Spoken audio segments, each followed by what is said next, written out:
¿Qué tal amigos? Bienvenidos a otro video, yo soy Vic.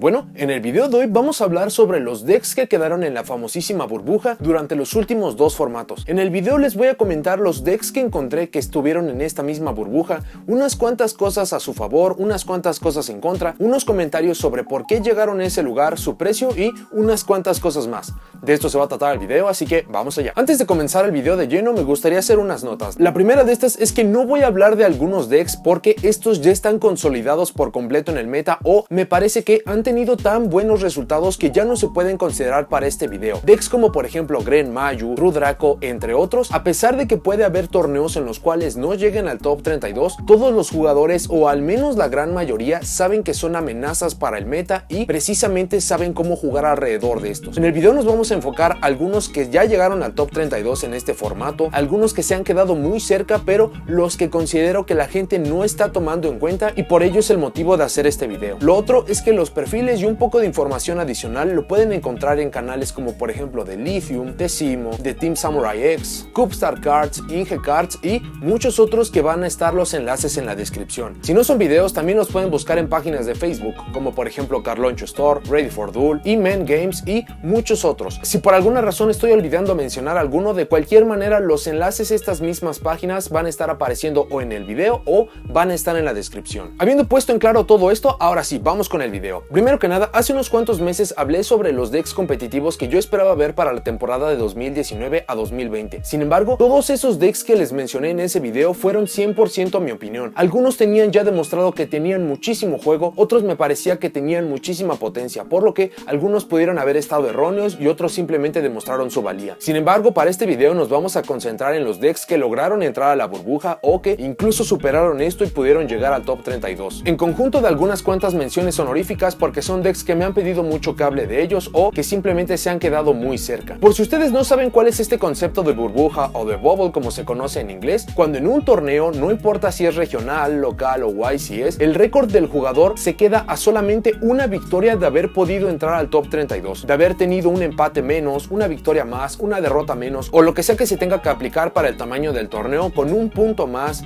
quizás si no se hubiera ido a tiempo en una ronda o algo similar hubiera podido entrar al top 32, lo que yo hubiera puesto muchísima atención en esa lista y por ende en ese deck. Sin embargo, eso nos lleva a la pregunta de por qué es importante estar hablando de los decks que están en esta famosa burbuja. Y me parece que es bastante evidente que si estos decks lograron llegar tan lejos y con solamente un punto más, un empate menos, una victoria más, hubieran logrado llegar al top 32, entonces es porque los decks tienen mucha potencia y muchas veces son muchas estrategias que los jugadores no están volteando a ver porque están muy enfocados en los decks más competitivos, en los decks que están haciendo top 32 de manera continua. Otros motivos por los cuales considero que es muy importante que conozcan estos mismos decks es porque muchos de los decks que durante mucho tiempo están en la famosa burbuja eventualmente pueden dar el salto al juego competitivo, llegan a ser contendientes muy fuertes para el meta. Hemos tenido muchísimos ejemplos de estos decks, por ejemplo, para este formato tuvimos Gren Mayu, Infernoid y Magical Musketeer, que si bien por la parte de Gren Mayu y de Infernoid ya han estado en el top 32 en muchos otros formatos, el hecho de que se vuelva a repetir, el hecho de que vuelvan a aparecer simplemente los consolida. Pero otros decks como por ejemplo Magical Musketeer y Subterror siempre han sido decks que han tenido unos récords impresionantes en torneos locales y regionales, funcionan muy bien, pero se han quedado a un paso de dar el salto al top 32. Sin embargo, para este formato, en el caso de estos mismos dos decks, por fin lograron dar el salto al top 32 y precisamente por eso vamos a estar hablando de estos. Otro factor es que si por alguna razón a ustedes no les gustan los decks meta, los decks que la mayoría de los jugadores conocen y por ende prácticamente cualquiera sabe cómo golpear el deck a pesar de que no tengan un conocimiento muy amplio de este mismo, entonces los decks de burbuja también son para ustedes. El hecho de que estos decks se hayan quedado a tan poco de poder ser tan relevantes para el meta significa que estos tienen muy buena posibilidad de poder llegar allí en el siguiente torneo o quizás al momento de que ustedes están viendo las listas hay cartas que para ustedes no tienen sentido y creen que lo pueden hacer mejor o simplemente para tener una estrategia competitiva que tenga muy buenos resultados pero sin estar jugando algo del meta como tal. Y el último motivo, pero que también me parece que es muy importante importante es que muchas veces estos decks son muy baratos porque siempre y cuando no estén apareciendo en el top 32 y por ende sean considerados meta, entonces el precio de estos decks es muy bajo. Algunas veces se pueden conseguir decks que son muy potentes o que van a ser muy potentes para el siguiente formato por prácticamente una fracción de su costo o prácticamente la mitad de lo que costaría el siguiente. Entonces, sea que se están consiguiendo un deck que consideren su plan B por si algo pasa en la lista con su deck principal, si lo quieren ver incluso como una inversión porque ustedes están seguros que para el siguiente formato podrían vender esa base y le van a sacar mucho provecho solamente por hacerse de unas cuantas cartas antes o simplemente para tener un deck adicional con buenos resultados, me parece que es otro muy buen motivo. Sin embargo, a pesar de lo atractivo que todo esto pueda sonar, también deben de tener unas cuantas consideraciones. Lo primero es que muchos de estos decks, a pesar de que llegaron a la burbuja, se puede deber a diversos factores. Por ejemplo, que el piloto era muy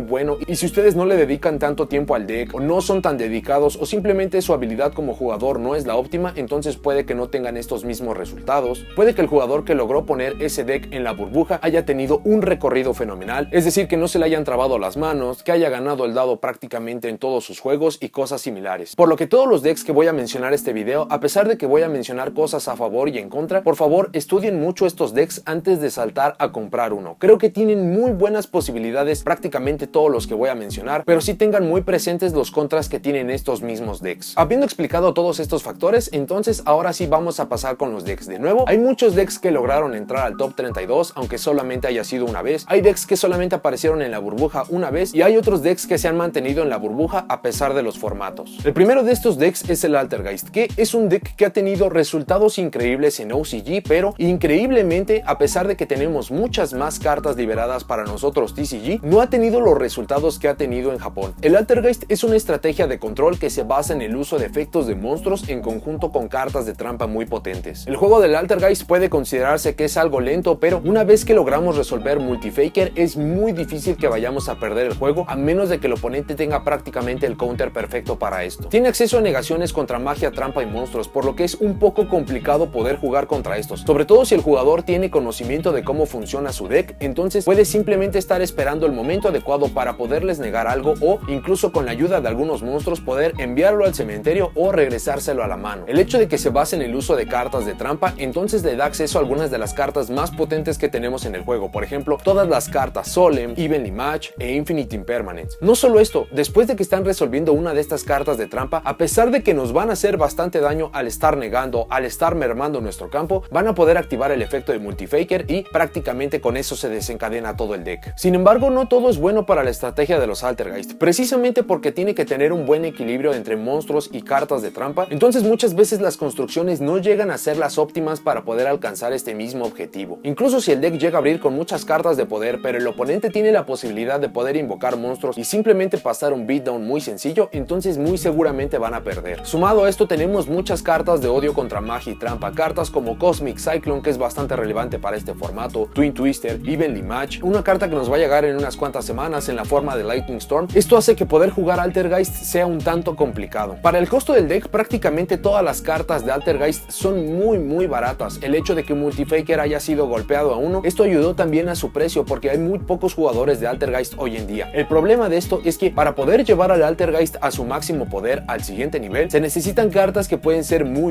costosas, como por ejemplo Infinite Impermanence, que a pesar de ya tener una reimpresión sigue teniendo un precio bastante alto, Pot of Extravagance, que es Draw Power, que es muy caro hoy en día y que muy seguramente va a tener reimpresión para el siguiente año, pero por ahora es una carta cara, Salamangreat Almirage, que dependiendo de cuántas copias quieran jugar de esta también podría ser un gasto adicional. Entonces, a pesar de que la base de este deck es bastante económica, es bastante accesible, las cartas de poder son bastante caras. Habiendo dicho esto, el siguiente año tenemos que tener reimpresión de prácticamente todas estas cartas. Lo dudo por la parte del Salamangreat Almirage, pero si se consiguen este deck y lo empiezan a jugar ya, se pueden empezar a familiarizar con este mismo y para cuando lleguen las reimpresiones de estas cartas de poder, van a poder complementar con las cartas nuevas y van a tener una estrategia tremenda. Sobre su desempeño para el juego competitivo, tuvimos que para el YCS Pasadena, un jugador de Altergeist llegó incluso al top 8. Entonces, esto habla de que un buen piloto, una buena construcción puede llegar bastante lejos. Es una opción muy buena y si a ustedes les gusta el uso de cartas de trampa o simplemente un juego lento, un juego de control,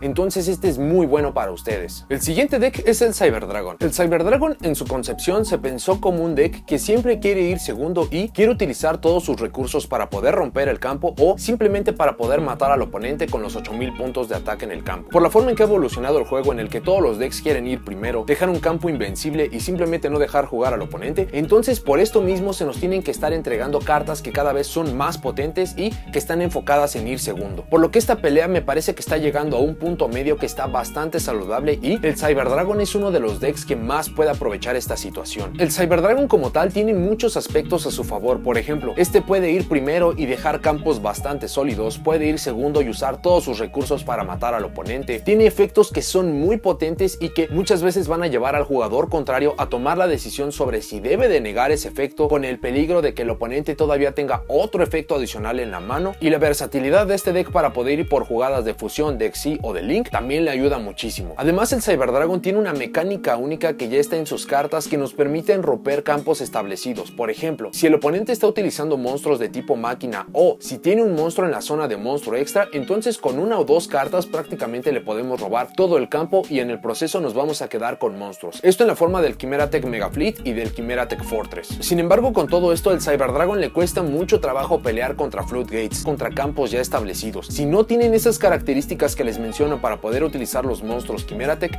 entonces van a tener muchos problemas. Los Floodgate, como prácticamente cualquier otro deck, lo detienen por completo y es muy difícil porque no tienen muchas cartas que se enfoquen a destruir estas. Sin embargo, la potencia de este deck está allí y me parece que también es un excelente contendiente en general. Una cosa que hay que considerar si es que están interesados en los Cyber Dragon es que, ya que este es uno de los arquetipos de anime más famosos que hay, esto significa que nunca va a dejar de recibir soporte. Quizás este soporte no sea el adecuado, quizás muchas veces no lo lance en un juego competitivo, pero saber que va a estar recibiendo soporte es algo que tiene a su favor. Además, hemos visto en muchos momentos que pueden simplemente estar utilizando soporte genérico de máquina y le pueden sacar el máximo provecho. Sobre el costo del deck, es en realidad bastante versátil. Se pueden hacer versiones que son muy baratas, esto gracias a muchas reimpresiones que hemos tenido en años recientes, o se pueden hacer versiones que son muy caras si es que van por la máxima rareza de estas mismas cartas o simplemente por las mejores cartas que tiene este deck para ofrecer. Actualmente Cyber Emergency es una carta que me parece que es elemental para el funcionamiento de este deck y esta es desafortunadamente bastante cara porque se usa muchísimo precisamente para esta estrategia. No dudo que vayamos a tener una reimpresión de esta carta en el futuro, sin embargo no se ve claramente para cuándo, pero me parece que es exactamente la misma situación que el Altergeist. Si se pueden hacer de este deck antes de que esta reimpresión sea anunciada, entonces simplemente se van a tener que hacer de 3 copias de esta cuando esta sea lanzada y ya van a tener un deck muy completo. En los últimos dos formatos hemos visto que el Cyber Dragon ha sido utilizado como un motor para poder funcionar con el Orcust con unos resultados bastante buenos. Sin embargo, no considero que las versiones con Orcust vayan a sobrevivir porque estoy esperando que estas mismas vayan a ser golpeadas en la lista. Sin embargo, tuvimos una lista de Cyber Dragon puro que me parece que es bastante interesante porque no estaba utilizando muchas cartas que otros jugadores consideran obligatorias, como por ejemplo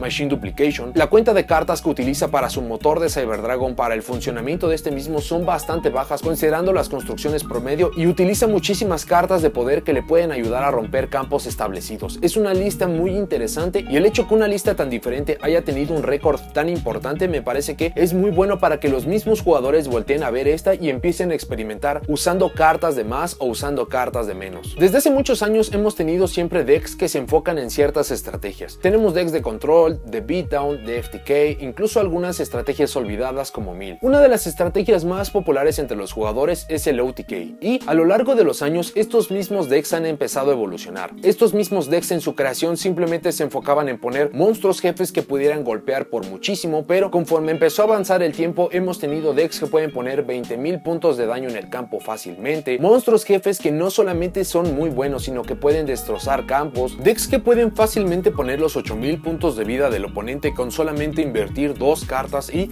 esto se puede repetir y muchas cosas más, pero me parece que no ha habido un deck de OTK que haya sido tan importante como los dinosaurios. Los dinosaurios siempre se han caracterizado por tener ataques muy grandes y efectos que son muy agresivos y durante mucho tiempo esto era lo único que estos mismos decks tenían a su favor. Sin embargo, todo esto cambió cuando se nos fue entregado el Dinomasher Fury en 2017 y precisamente porque este Structure Deck pertenece al 2017, entonces surge una pregunta que es bastante obvia. Si este deck fue lanzado hace 3 años, ¿no existen ya mejores decks? Y la respuesta para esto es sí y no. Por la parte de que sí, es por lo que ya les expliqué que hay estrategias que con una inversión menor pueden hacer campos impresionantes, pero por la parte de que no, es que considero que los dinosaurios tienen 2 cartas que son increíblemente potentes y no me extrañaría que estos puedan volver al juego competitivo en cualquier momento. El primero de estos monstruos que me hace decir esto es el Soul Eating Hoviraptor. Este monstruo en su normal o Special Special Summon nos permite tomar una carta de dinosaurio y la podemos agregar a nuestra mano o enviarla al cementerio. También nos permite destruir un monstruo de tipo dinosaurio de nivel 4 o menor en el campo para poder revivir un monstruo de dinosaurio desde el cementerio. Quizás estos efectos no se vean muy impresionantes, sin embargo, para la estrategia de dinosaurios es algo increíblemente potente. El Soul Eating Oviraptor es prácticamente un Stratos y un Armageddon Knight en solamente una carta. No solo esto, el hecho de que nos permita destruir dinosaurios normalmente podría parecer algo malo o algo bastante raro, pero con la existencia del Babycerasaurus y del Petiteranodon, entonces estos efectos se vuelven muy potentes porque nos pueden generar jugadas de +2, +3 con solamente la inversión de una o dos cartas. Incluso el Soul Eating Oviraptor ha sido usado recientemente en otras estrategias como por ejemplo Dragon Link o prácticamente cualquier estrategia que se enfoque en invocar a la Justicia, lo que habla muchísimo de la potencia que tiene esta carta. Y me parece que sería el nuevo rostro de los dinosaurios la carta más importante si no fuera por la existencia del Ultimate Conductor Tyranno. Ultimate Conductor Tyranno es posiblemente la perfecta definición de un monstruo jefe. Es un monstruo de luz de nivel 10 con 3500 de ataque y 3200 de defensa. Tiene la restricción de que solamente puede ser invocado desde la mano cuando estamos removiendo dos monstruos de tipo dinosaurio desde el cementerio. Sus efectos es que una vez por turno en cualquier main phase podemos destruir un monstruo sea en el campo o en nuestra mano y podemos poner todos los monstruos del oponente en modo de defensa boca abajo. Esta carta puede atacar a todos los monstruos del oponente una vez y cuando esta carta está atacando un monstruo en modo de defensa podemos enviarlo al cementerio y hacer 1000 puntos de daño al oponente. Y este efecto no es una vez por turno. Entonces vamos por partes para esta carta. Primero que nada, la invocación de este monstruo ni siquiera implica estar utilizando recursos para poder sacarlo, porque como ya lo vimos con el Oviraptor, el hecho de estar enviando monstruos al cementerio, de estar destruyendo estos mismos monstruos, entonces es algo que es prácticamente natural para el deck. Entonces no tenemos ni siquiera que invertir. Esos mismos monstruos simplemente ya son recursos que ya usamos y solo los vamos a poder usar de manera adicional para la invocación de este monstruo. Los siguientes son sus stats, que son 3500 puntos de ataque y 3200 puntos de defensa. Hay muy pocos decks que le pueden presentar pelea a este monstruo jefe sin estar utilizando el extra deck. Su efecto de poder destruir un monstruo en campo o en la mano para poder poner todos los monstruos en modo de defensa tiene tantas aplicaciones que me parece que es ridículo que esta carta exista. Primero que nada, Book of Moon es una carta que tenemos a uno y esta carta lo puede hacer en cualquier turno. Sí, solamente puede ser en la main phase, pero no es solamente a un monstruo, es a todos los monstruos que el oponente controla. El hecho de que nos pida destruir un monstruo, a menos de que esta carta sea la única de monstruo que tenemos tanto en campo y en mano, esto muchas veces se acaba convirtiendo en ventaja porque podemos destruir otro de nuestros monstruos dinosaurios pequeños para poder sacar incluso al Oviraptor desde el deck, lo que convierte en que esto no sea un costo como tal, sea incluso un efecto y que nos pueda acelerar muchísimo. Poder atacar a todos los monstruos del oponente al menos una vez es algo que incluso si el oponente tiene un campo de extra link, si por alguna razón los monstruos no pueden soportar el ataque de este monstruo, lo cual sería algo muy extraño porque tiene 3500, entonces a pesar de esto el oponente va a perder por simple daño. Este efecto es continuo, por lo que simplemente tiene que atacar a todos los monstruos. Y por si eso no fuera poco, si el oponente está intentando jugar alrededor de esto, al estar poniendo a los monstruos en modo de defensa, al momento de que estamos atacando le va a hacer 1000 de daño y los va a estar enviando, no los va a estar destruyendo. Este es un monstruo que prácticamente cualquier deck quisiera tener para su arquetipo. Es muy difícil de poder pasarle encima, pone muchísima presión incluso de formas que no consideramos. Por ejemplo, el hecho de que pueda poner todos los monstruos en modo de defensa boca abajo va a detener las jugadas de Link del oponente y con esto simplemente podemos pasar al siguiente turno y atacar por el juego. Hablando un poco más general de los dinosaurios, siempre han tenido la bondad de que con una o dos cartas pueden prácticamente poner los 8000 puntos de vida del oponente en el campo, lo que significa que con las demás cartas sobrantes en la mano pueden interrumpir nuestras jugadas, romper los campos y van a poder conseguir su objetivo. En recientes años hemos visto versiones como dinosaurios puros, dinosaurios Shadow, dinosaurios Yangsing, dinosaurios True King, y cada una de estas versiones han hecho que algún aspecto de los dinosaurios se haga mucho más significativo. Por la parte de los Shadow hace que ir segundo sea todavía más fuerte, sea mucho más agresivo. Por las demás versiones se concentran más en dejar campos que prácticamente son invencibles. El True King Dinosaur Yangsing fue uno de los campeones mundiales y lo hizo por una muy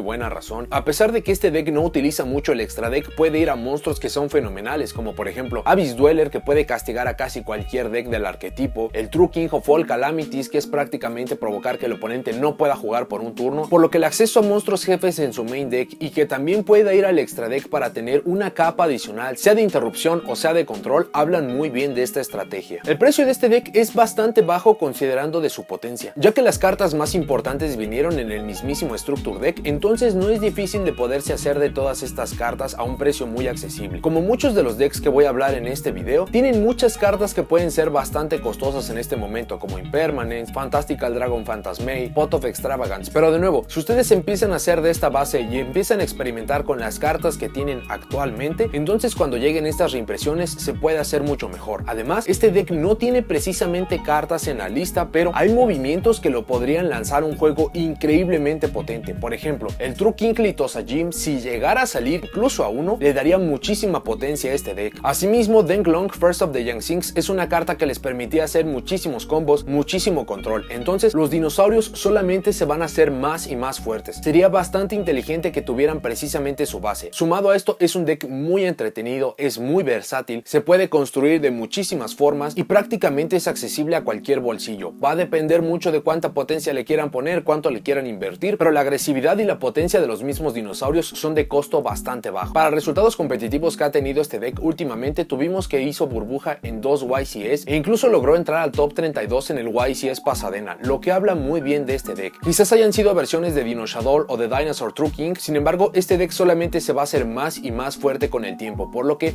también sería una muy buena decisión que ya tuvieran estas cartas. El siguiente deck del que vamos a hablar, y es mi favorito personal, son los Hero. Desde hace casi un año no ha habido lapso de 2 meses en el cual no se anuncien cartas nuevas para que esta estrategia se pueda hacer mucho más fuerte. Durante muchos años las cartas que se nos entregaron para Hero en cualquiera de sus versiones eran cartas para que pudieran tener un juego de control. Sin embargo, el soporte más reciente que se nos ha estado entregando le dan muchísimas herramientas para que pueda ir segundo y lo haga de una manera fenomenal. Cada uno de los subarquetipos del mismo deck de Hero le permiten tener acceso a diferentes cosas. Por ejemplo, los Vision Hero nos pueden poner muchos monstruos en el campo y en el proceso nos pueden poner un Skill Drain en la forma de Destiny Hero Plasma o un monstruo jefe en la forma de Vision Hero Trinity, que cuando lo estamos invocando idealmente va a pegar con más de 5000 puntos de ataque y lo va a hacer 3 veces. Por la parte de los Destiny Hero, estos siempre han sido el motor del deck, son los que pueden acelerar el deck, los que nos van a dar cartas muy específicas, por ejemplo, para dar control en la forma de Dystopia, para poder robar si no tenemos mano en la forma de Celestial. Incluso como un caso de emergencia podemos tener a Dynatag en la mano para poder detener un OTK con el Borrel Sword Dragon. Por la parte de los Elemental Heroes son prácticamente las cartas que los llevan más allá. Shadow Mist nos puede buscar Mask Change, lo que nos da acceso a las jugadas de los Masked Hero, o con su otro efecto nos puede agregar cualquier carta Hero. Solid Soldier es una versión de Goblinberg que estuvimos pidiendo durante muchos años para este mismo deck. Elemental Hero Stratos es una carta que no hace mucho estaba prohibida y ahora ya la tenemos a 3. Los Evil Hero, que nos permiten por solamente 2 cartas en nuestro deck principal tener acceso al Evil Hero Malicious Bane, el cual es un monstruo increíble, es un Raigeki una vez por turno, gana ataque, no puede ser destruido por batalla. Y por último tenemos a los Masked Hero, que tienen una versatilidad increíble. Tenemos a Acid para poder destrozar todas las magias y trampas, Anki para poder atacar por el juego o simplemente robarnos muchos juegos, Blast para poder hacer que el oponente tenga que utilizar sus magias o trampas y en el proceso vamos a debilitar un monstruo, y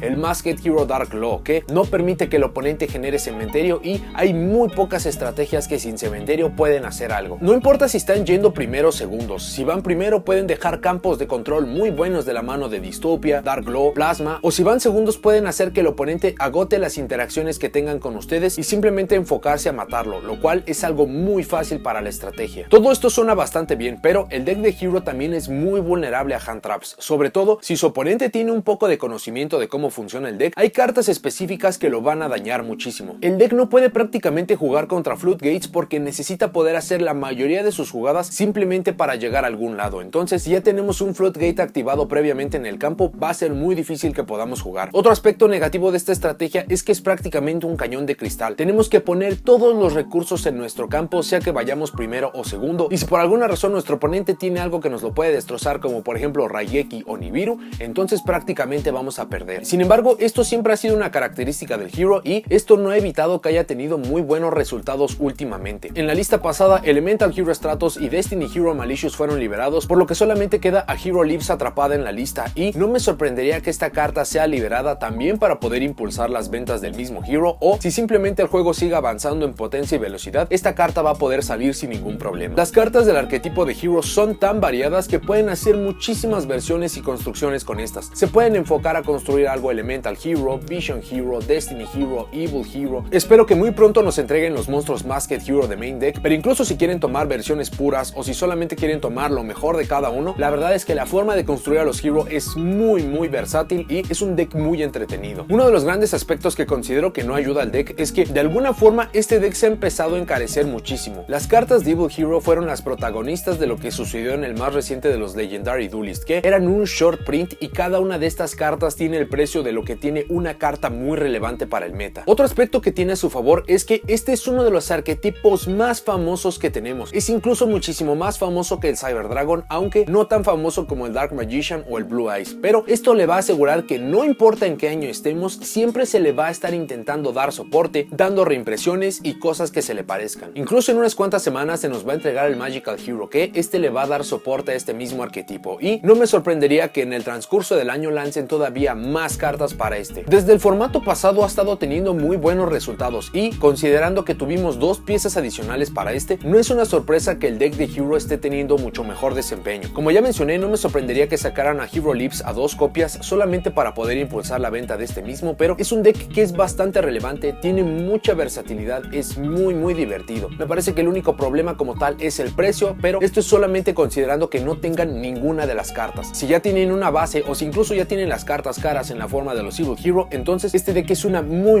buena opción para los siguientes formatos. El siguiente deck es el Magical Musketeer, y estos hicieron su debut en el constructor de deck de los Spirit Warriors. El Magical Musketeer tiene un funcionamiento que me parece que es único en el juego. Las cartas de magia y de trampa de los Magical Musketeer se pueden activar desde la mano en cualquier momento, siempre y cuando tengamos un monstruo Magical Musketeer en el campo. A su vez, los monstruos Magical Musketeer, cuando se activa una magia o trampa en la misma columna que estos mismos están, entonces van a tener efectos diversos. Los Magical Musketeer, en conjunto de los Mech Knight, que ya los voy a mencionar en un momento, me parece que son los únicos arquetipos que hemos tenido que tienen que ver con las columnas y que han tenido resultados decentes. Cuando los links fueron lanzados, uno de los grandes cambios que tuvimos es que ahora las zonas del campo importaban mucho. Al inicio esto generó muchísima molestia, pero ahora que ya estamos unos cuantos años en la era Link, esto ya no es en realidad tan complicado. Quizás hay juegos en los que la posición de algunos monstruos pudo haber cambiado el resultado, pero esto en realidad no es muy común. Y es aquí donde entran los Magical Musketeer, porque le ponen una capa de dificultad adicional para el oponente, porque podemos utilizar las mismas cartas del oponente a nuestro favor. Podemos poner un monstruo en la misma columna que una carta esté seteada, y va a ser decisión del oponente si quiere activarla para intentar frenarnos o si con esto nos va a dar mucha más ventaja. Otro aspecto a favor de los Magical Musketeer es que estos en realidad no tienen ninguna clase de restricción. Todavía podemos utilizar monstruos de Xyz, monstruos de Link, lo cual no es lo ideal porque los Magical Musketeer no tienen muchas facilidades para poder poner muchos monstruos en el campo. Sin embargo, en caso de ser necesario, la posibilidad está allí, y una de las formas más populares para poder robarse juegos con el Magical Musketeer es precisamente el uso del Utopia Double. Hay que mencionar que el Magical Musketeer tiene un Link 1 en la forma del Magical Musketeer Max, que tiene un efecto impresionante, que es que en su invocación de Link podemos agregar cartas de magia y trampa igual al número de monstruos que tiene el oponente, lo que esto incluso nos podría hacer un +7, o podemos invocar monstruos Magical Musketeer con nombres diferentes desde nuestro deck al campo igual al número de magias y trampas que tiene el oponente. Entonces esta es la forma en que el Magical Musketeer va a poder jugar segundo, que era algo que le pesaba mucho, que en realidad todavía le pesa bastante, pero el hecho de que este Link exista ayuda muchísimo a su causa. Una de las grandes ventajas que considero que tiene este arquetipo es que podemos utilizar prácticamente cualquier carta de magia de poder y en el proceso nos vamos a estar generando ventaja. Estas cartas pueden ser algo muy simple, como por ejemplo Upstart Goblin, Pot of Desires, Pot of Extravagance si es que ustedes están jugando esta versión, pero esto también nos da la posibilidad de utilizar otras cartas y simplemente vamos a estar generando ventaja. Podemos utilizar Super Polimerización, Mind Control y muchas otras que seguramente se nos van a ser entregadas conforme avance el juego. Desafortunadamente para el deck, si no tenemos un monstruo Magical Musketeer, entonces prácticamente el deck no puede hacer nada, por lo que si se niega nuestro Normal Summon o por alguna razón nos pueden quitar nuestro monstruo en el campo, entonces el deck no va a hacer mucho. Pero es aquí donde tienen que ustedes afinar su construcción para hacer que siempre tengan un monstruo en el campo y que ese mismo monstruo esté protegido para que puedan estar jugando. Sobre el costo del deck, a pesar del buen desempeño que ha tenido el Magical Musketeer últimamente, me parece que está en un punto bastante bueno. Lo caro del deck en realidad son las cartas staple que hay que jugar en conjunto, cartas como por ejemplo Fantastical Dragon Phantasme, Infinite Impermanence, Pot of Extravagance, pero esto es algo que voy a estar mencionando muchísimo y que a estas alturas ya debe estar claro que cuando lleguen las reimpresiones de estas cartas, entonces si ya tenían esta base previamente, se van a hacer de un deck muy competente. Sobre sus resultados en juego competitivo recientemente, tuvimos que llegó a la burbuja y que incluso en un YCA llegó al top 32. Me parece que este deck lo vamos a estar viendo muchísimo, considerando en el formato en el que estamos. No me sorprendería que para el siguiente tenga muchos mejores resultados y cuando aparezcan cartas de magia de poder que sean genéricas, que cualquiera puede usar, entonces este deck los va a aprovechar mucho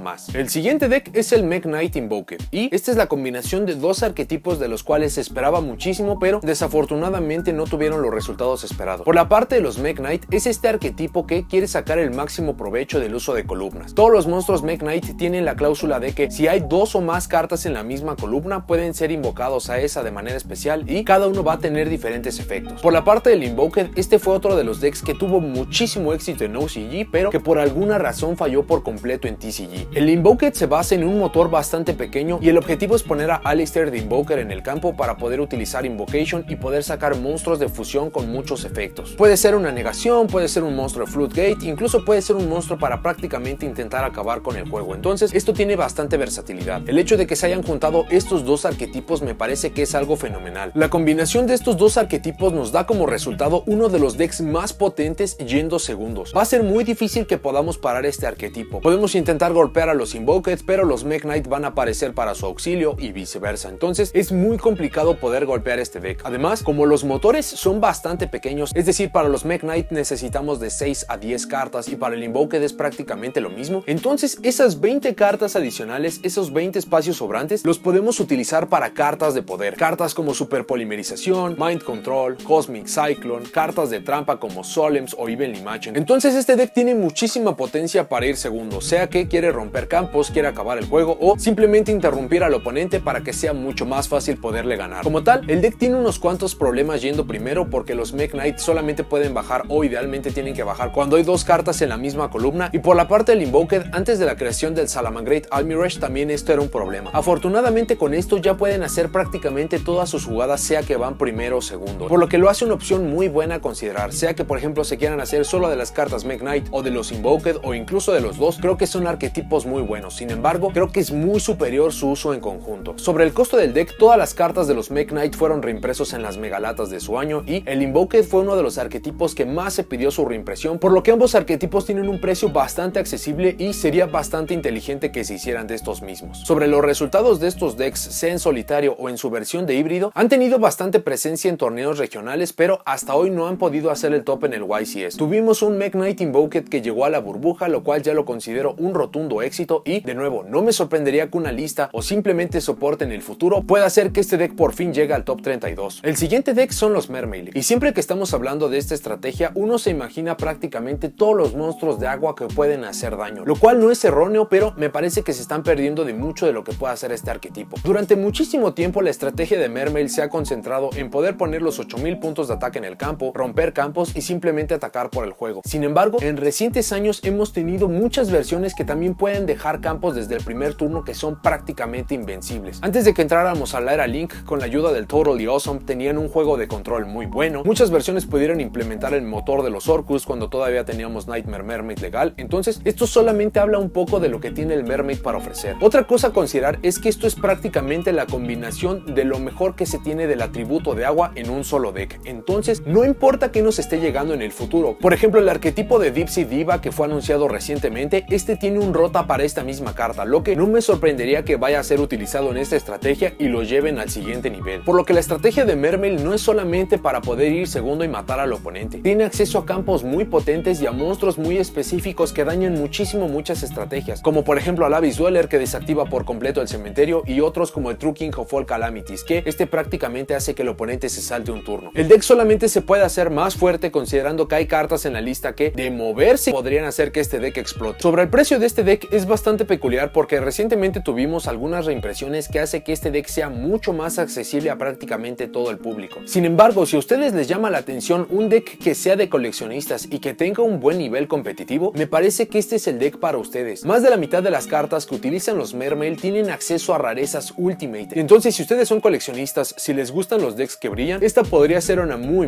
buena opción. Sobre resultados competitivos, este deck logró llegar a la burbuja. Sin embargo, me llama mucho la atención que prácticamente durante el último año no hemos tenido nada sobre los Mermail, a pesar de que, como ya les comenté, pudieron implementar la estrategia de Orcus, lo que me lleva a pensar que probablemente este fue un muy buen recorrido. Este es un piloto fenomenal y por eso pudo llevar este deck hasta la burbuja, pero si ustedes tienen fe en este deck y les llama la atención, sería bastante bueno que le echaran un vistazo. El siguiente deck es el Necros, y este ya fue meta hace unos 4 o 5 años. Cuando los Necros aparecieron en el juego competitivo, para ese tiempo eran el deck más consistente que existía y tenía tantas herramientas y tanta versatilidad que era muy difícil de poder hacerle frente. Podía fácilmente jugar yendo primero, yendo segundo, y la diversidad de sus efectos le permitía poder jugar contra prácticamente cualquier cosa. El deck fue severamente golpeado, pero poco a poco han empezado a salir las piezas de la lista. Recientemente, con la creación de los Incantation, prácticamente se corrigió el único problema que tenían los Necros, que precisamente por esas cartas que teníamos en la lista todavía le fallaba un poco su consistencia, lo cual es algo bastante irónico considerando que precisamente por esto fue tan conocido. Sin embargo, la potencia de los Necros sigue estando allí y hasta el día de hoy tienen efectos que son bastante relevantes, sobre todo si podemos resolver Brionac o Trishula, podemos hacer que el oponente pierda muchos recursos. Siempre y cuando en el futuro recibamos soporte genérico para monstruos de ritual, entonces los Necros solamente se van a hacer más fuertes. Sobre el costo que tiene el deck de Necros, en el Dual Power tuvimos la reimpresión de prácticamente todo el arquetipo de Necros, por lo que es muy accesible a prácticamente cualquier bolsillo. El problema de esto, y como muchos otros decks, es que Pot of Extravagance es una carta que es muy necesaria para esta estrategia y por ahora tiene un precio bastante alto. Sin embargo, cuando llegue la reimpresión y si por alguna razón mueven a Unicorn de la lista, que es la única de las cartas que le hace falta a Necros para estar a máximo poder, entonces van a tener una estrategia que va a ser muy relevante. El Necros prácticamente no utiliza el extra deck, lo puede utilizar para poder obtener más recursos, como con el uso del Herald of Darklight,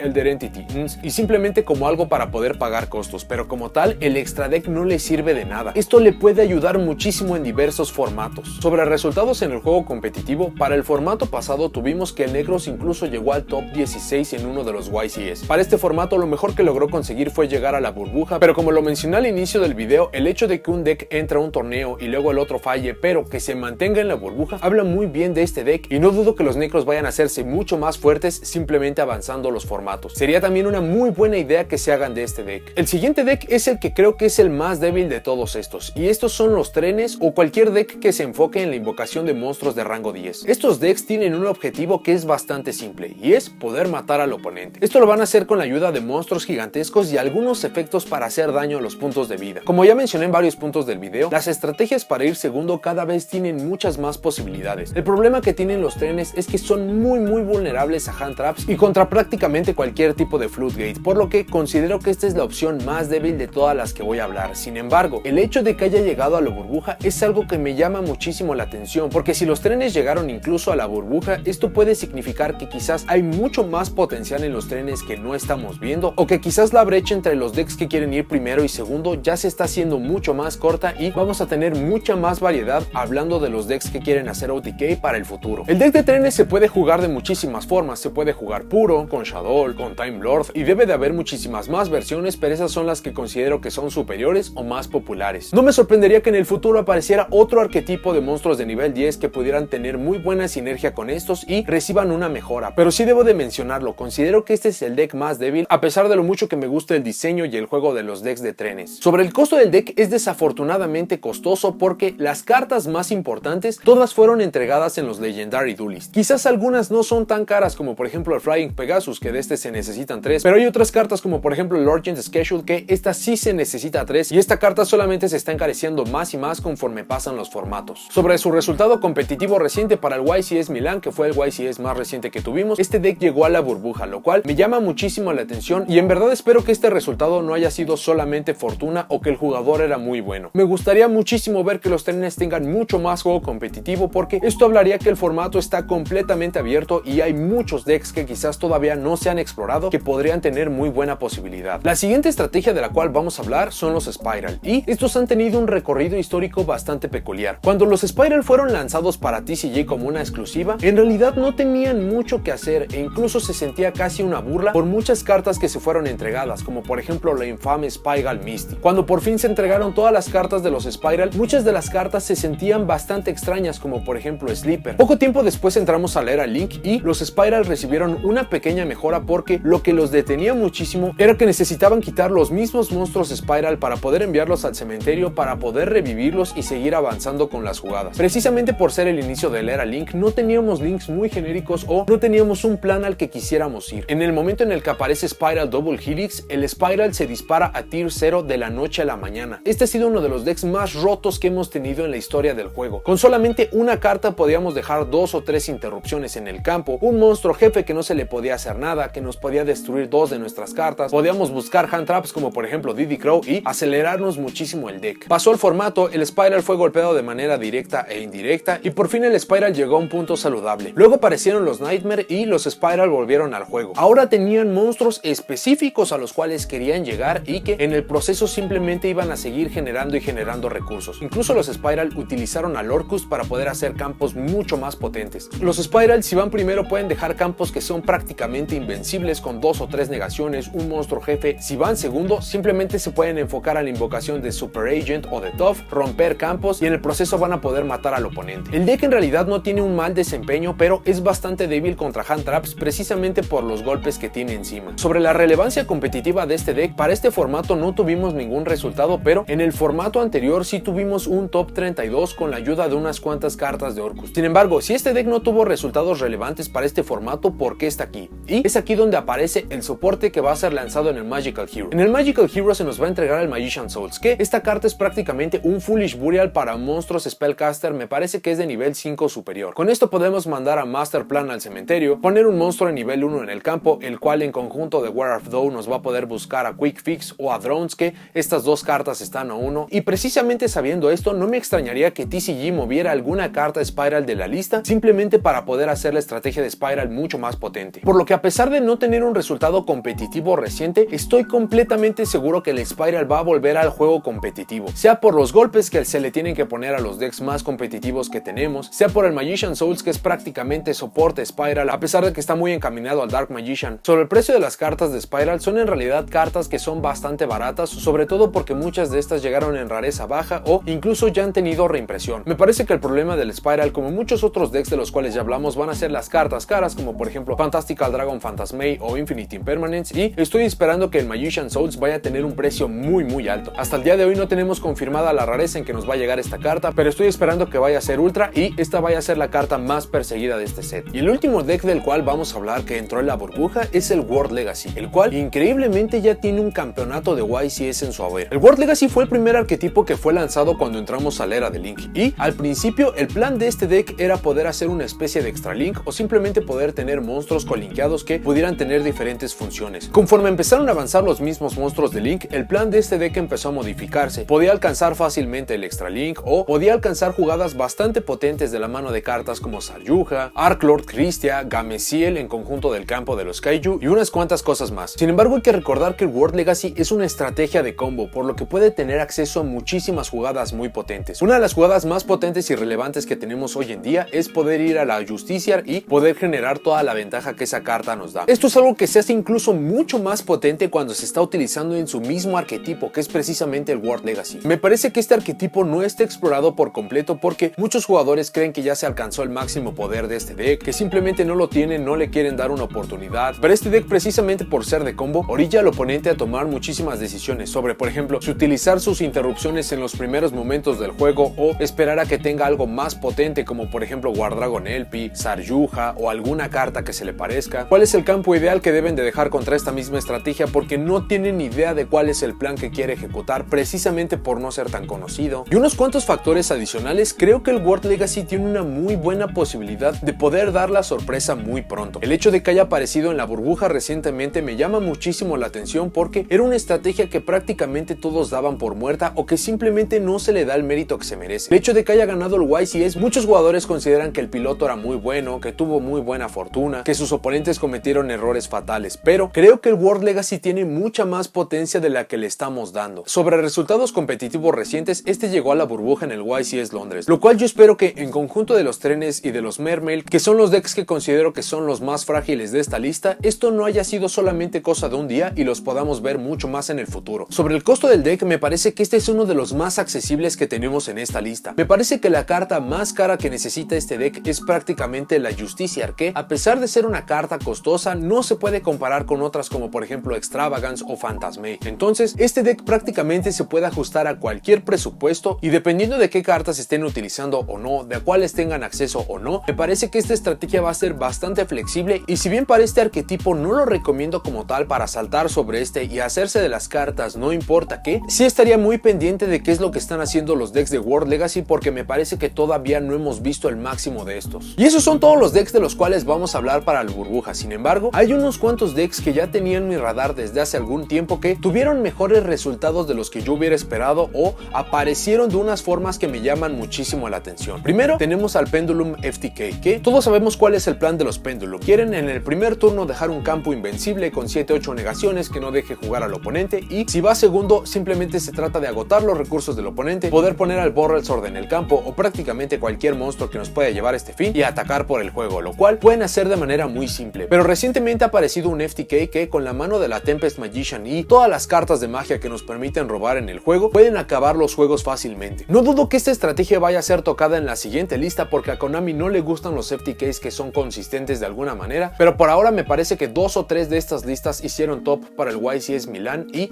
es algo a considerar para el futuro. Subterror lo mencioné al inicio del video y creo que es una estrategia que ya está prácticamente consolidada, pero el hecho de que siga apareciendo en los tops me parece que va a hacer que mucha más gente pueda poner atención a este mismo. Todas las cartas de Subterror ya recibieron una reimpresión excepto por Umastrix, pero afortunadamente este solamente se utiliza uno. Entonces, cuando lleguen las reimpresiones de Infinite Impermanence y de Pot of Extravagance, este deck se va a hacer muy popular y si por alguna razón todavía no tienen la base, todavía están en muy buen tiempo. Los decks de Infernoid en conjunto de Late of Darkness han tenido muy buenos resultados desde hace muchísimo tiempo, incluso antes de que se creara el mismo Late of Darkness. Sin embargo, algo que me llama muchísimo la atención de estos decks es que las construcciones son muy diferentes y a la vez tienen el mismo objetivo. Es decir, el uso de los monstruos más potentes de Infernoid como Decatron, Deviati y me parece que Ununku es su nombre, este no va a cambiar de ninguna manera porque son cartas elementales para el funcionamiento. Lo que sí ha cambiado muchísimo es cuál es el plan de este deck. Hay versiones que se enfocan en resolver las cartas de magia y de trampa de este arquetipo, hay versiones que se enfocan en sacar el Late of Darkness y en conjunto de los mismos monstruos Infernoid prácticamente mermar todos los recursos del oponente, hay versiones que quieren ir todo el tiempo a segundo para poder utilizar cartas de poder como Cypherem, Lord Gamma, Evenly Match y Superpolimerización para poder romper campos y tener muchas mejores posibilidades. Entonces me parece que este es uno de los decks que ha tenido una evolución mucho más interesante y este solamente se va a hacer más fuerte. Tenemos muchas cartas en la lista que con un pequeño movimiento van a hacer que este deck explote. Imaginen lo que sucedería si Reasoning sube a 2 o a 3 o si incluso liberaran el pasto, por lo que este es otro deck que yo tendría en mi radar. Por último, tengo unas cuantas menciones honoríficas y estos son decks que no llegaron a la burbuja, sin embargo me parece que tienen temáticas muy interesantes o que de otra manera prometen muchísimo para los siguientes formatos. El primero de estos es el Lunalight Shadow y este en realidad tiene bastante lógica porque son dos arquetipos que quieren ir todo el tiempo segundo y me parece que una complementa a la otra de una manera muy buena. Los Lunalight quieren buscar el OTK no importa qué y los Shadow tienen efectos muy variados que pueden hacer que el objetivo del Lunalight sea mucho más sencillo de alcanzar. Lunalight solamente lo hemos visto en versiones puras con Danger y Orcust con muy buenos resultados y este híbrido de Shadow también podría ser una muy buena opción considerando que ya viene la reimpresión de prácticamente todo este arquetipo. El Gem Knight FTK, si bien en lo personal yo no disfruto los FTKs o al menos no soy muy dado a jugarlos durante mucho tiempo, creo que el hecho de que esta estrategia siga relevante y que todavía haya jugadores que quieren innovar este deck para que puedan alcanzar su objetivo, con todo y que ya tienen golpes significativos encima como por ejemplo Brilliant Fusion a 1 y me parece que es Master Diamond a 1 también, sorprende muchísimo. Incluso si el Gem Knight llegara a recibir algún tipo de soporte que les diera otro plan para poder jugar además de un beatdown o que les dieran cartas para poder alcanzar este estatus de beatdown de una forma mucho más sencilla, entonces el Gem Knight creo que podría evolucionar a algo muy interesante. Y por último tenemos al deck de Antimeta, pero más específico la versión que hizo top en un regional de Francia. La estrategia de Antimeta ha existido durante toda la historia de este juego, sin embargo generalmente cuando pensamos en Antimeta nos imaginamos un monstruo en normal summon o seteado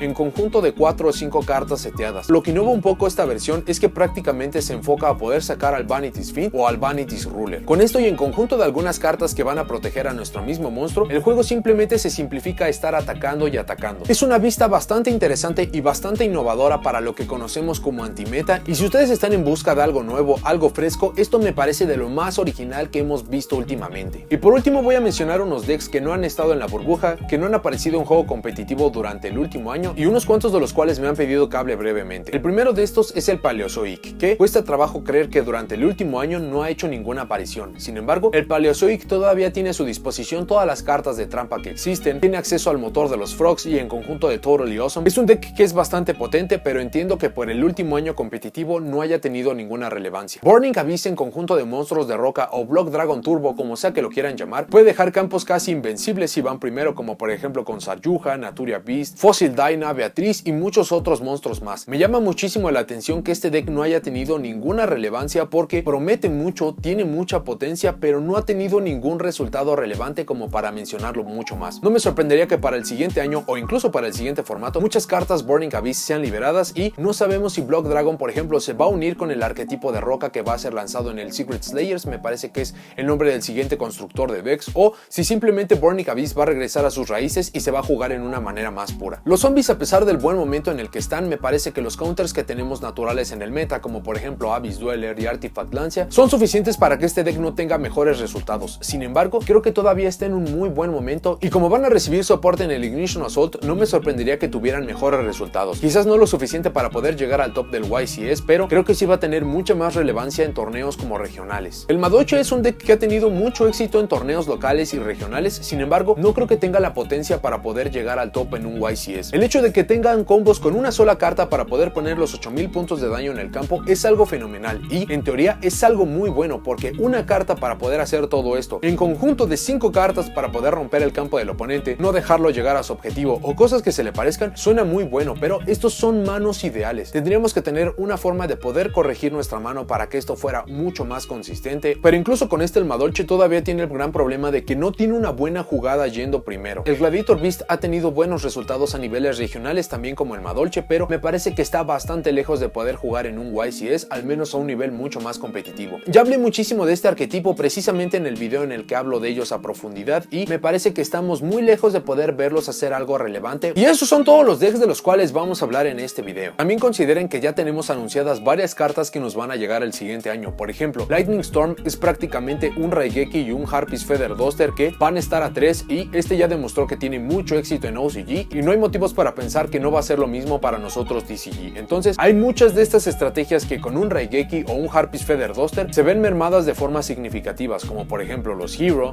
los Paleozoicos, los Subterror, por lo que valdría la pena que echaran un vistazo a las cartas que ya tenemos confirmadas para que puedan tener una decisión mucho más inteligente. Otra cosa es que estos fueron los decks que encontré, pero no me sorprendería que hubiera olvidado muchos, o que hubiera algunas joyas que están escondidas y que por alguna razón muchos jugadores no tenemos conocimiento de esto. Y de nuevo, y que considero que tengo que hacer mucho énfasis en esto, es que estos decks de burbuja no hay una forma de garantizar que van a tener juego competitivo. Incluso de los decks que prometen mucho más, como por ejemplo el Spiral, que con el Magician Souls se va a incrementar muchísimo su potencia y su consistencia, no tenemos una forma de saber de que van a ser competentes para el siguiente formato. Pueden aparecer golpes en la lista que ningún jugador estaba esperando, puede ser que el nuevo arquetipo de TCG nos ponga en un formato de tier 0 y todos estos decks de los que hablamos hoy son prácticamente irrelevantes, puede ser que el hecho de que alguno o varios de los decks que llegaron a la burbuja haya sido simplemente por fortuna, por un muy buen piloto, porque ganaron el dado todo el día. Pueden ser muchos factores, por lo que antes de saltar a comprar algunas de estas estrategias, de convencerse simplemente por este video, les recomiendo que hagan las pruebas competentes. Revisen si pueden competir contra el meta actual, a pesar de que muchas de estas estrategias se tendrían que ir para el siguiente formato, cómo se adaptan a su estilo de juego, cómo se adaptan a jugar contra los otros decks que ya están en burbuja y que ya están consolidados, como por ejemplo